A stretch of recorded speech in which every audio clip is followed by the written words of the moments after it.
Exodus chapter 2. The birth of Moses. Now a man of the tribe of Levi married a Levite woman, and she became pregnant and gave birth to a son. When she saw that he was a fine child, she hid him for 3 months. But when she could hide him no longer, she got a papyrus basket for him and coated it with tar and pitch. Then she placed the child in it and put it among the reeds along the bank of the Nile. His sisters stood at a distance to see what would happen to him. Then Pharaoh's daughter went down to the Nile to bathe, and her attendants were walking along the river bank. She saw the basket among the reeds and sent her female slave to get it. She opened it and saw the baby. He was crying, and she felt sorry for him. "This is one of the Hebrew babies," she said. Then his sister asked Pharaoh's daughter, "Shall I go and get one of the Hebrew women to nurse the baby for you?" "Yes, go," she answered.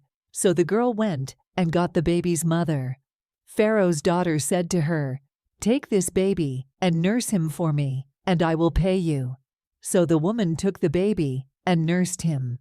When the child grew older, she took him to Pharaoh's daughter, and he became her son. She named him Moses, saying, "I drew him out of the water." Moses flees to Midian. One day, after Moses had grown up, he went out to where his own people were and watched them at their hard labor. He saw an Egyptian beating a Hebrew, one of his own people. Looking this way and that and seeing no one, he killed the Egyptian and hid him in the sand. The next day he went out and saw 2 Hebrews fighting. He asked the one in the wrong, "Why are you hitting your fellow Hebrew?" The man said, "Who made you ruler and judge over us? Are you thinking of killing me as you killed the Egyptian?" Then Moses was afraid and thought, "What I did must have become known."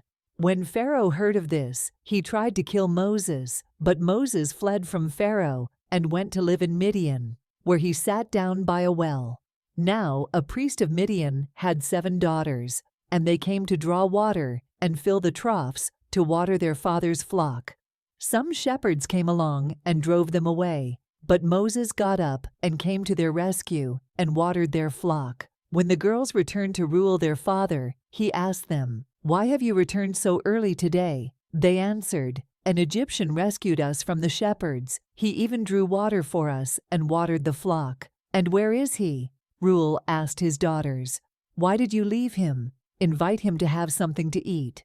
Moses agreed to stay with the man, who gave his daughter Zipporah to Moses in marriage. Zipporah gave birth to a son, and Moses named him Gershom, saying, "I have become a foreigner in a foreign land."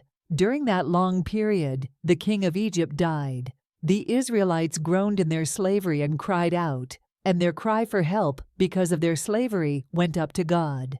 God heard their groaning, and he remembered his covenant with Abraham, with Isaac, and with Jacob. So God looked on the Israelites and was concerned about them.